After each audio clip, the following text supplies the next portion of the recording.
Assalamu alaikum everyone. My name is Sam. Welcome to my channel if you're new here. So today this video is pretty impromptu.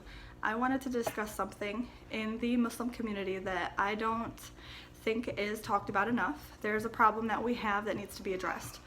And I don't like that so many non-Muslims have this misconception of us that we pretend like we're perfect, because we're definitely not.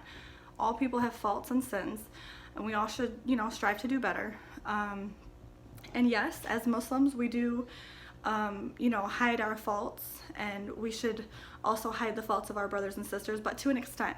When it comes to people being victimized, we should not be protecting these people, because you're leaving it open to potentially create more victims.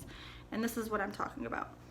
I have in the past couple days received links and shared stories of sisters in Islam who are experiencing scammers in marriage. So basically, there are men pretending to want to complete half their deen, but their actual intention is to scam these sisters and steal from them. Or they have something that they are trying to gain, and once they get it, they leave them with nothing. So for example, a local sister in the US had married a brother with the intention of completing half her deen. She was saving up money for the walima. This man stole the money and just dipped out and was like, well, it's mine, whatever, and this is not okay. I need everybody to be understanding of the fact that this is not okay. We, in Islam, men and women, husbands and wives, have rights that are owed to one another. So one of the rights that men owe to their wives is they are to be the protectors and the providers of us. Women are not required to work. We are not required to provide any type of income to our household, and if we do, it's ours. We don't have to pay bills, but we can choose to. But that's the thing. In Islam, that is the man's job. So for this man to not only not provide for his wife, but to steal from her instead, he's a scammer. He's a scam artist. He's a criminal, and he needs to be known for that fact, because he could potentially be seeking more wives elsewhere to do the same thing, and that's just unacceptable. And then today even, I received a link in my Facebook inbox of a sister who, now I don't know if it said that they were married for 10 years or if she was a stay-at-home mom for 10 years, but her point was she didn't have any work experience. But her husband just recently got his green card and then up and left to do what he wants to do, and told her she's on her own to take care of their kids, all the bills, everything is past due, she's struggling, and she's trying to get a job. But it's hard when you have no experience. People don't want to hire you. So she's struggling to make a way for her family right now, because the man that was required to do these things decided that he didn't have to anymore and just left. So I think it's important for us to talk about this, because as Muslims, we're not perfect, and yes, we should hide our flaws to an extent, but when you're scamming people, when you're creating hardships for people that you're supposed to actually take care of, that's not something that we should hide. We need to let everybody else know that this is happening so we don't have more victims. And then also I wanted to talk about, because I know a lot of you, you come to me and you ask me to help you find a wife.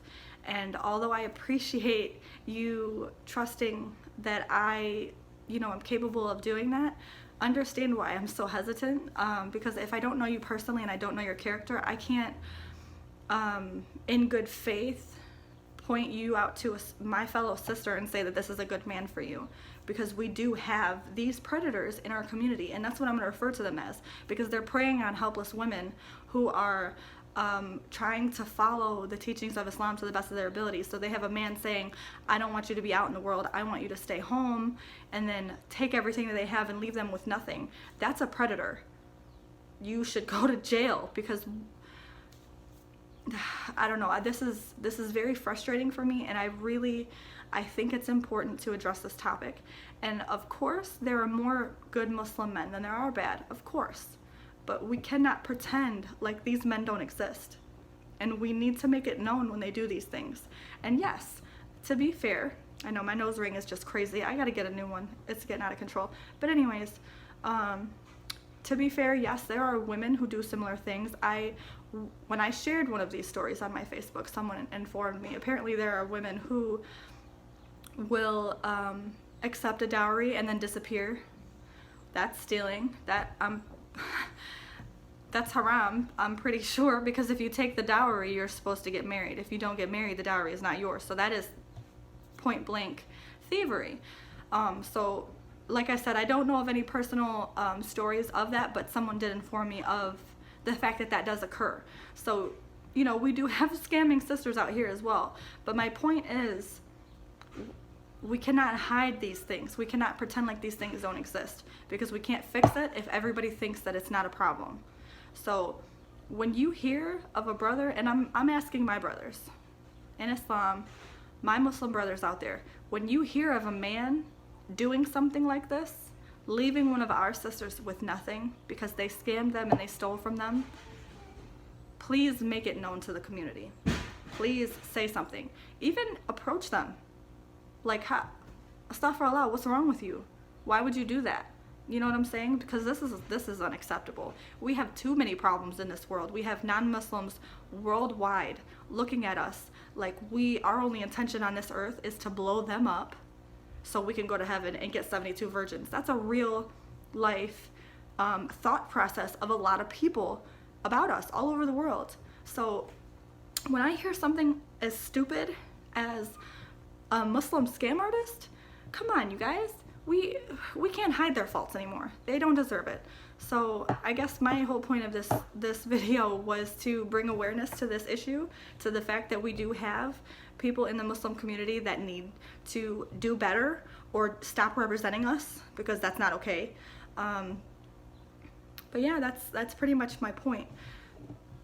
Don't let them get away with this anymore. And I shared the sister whose walima money that was stolen. I shared her story on my Facebook. I'm going to share the link of the other sister that I spoke of as well. So if anybody would like to contribute or pray for them, what have you, you can find that on my Facebook page.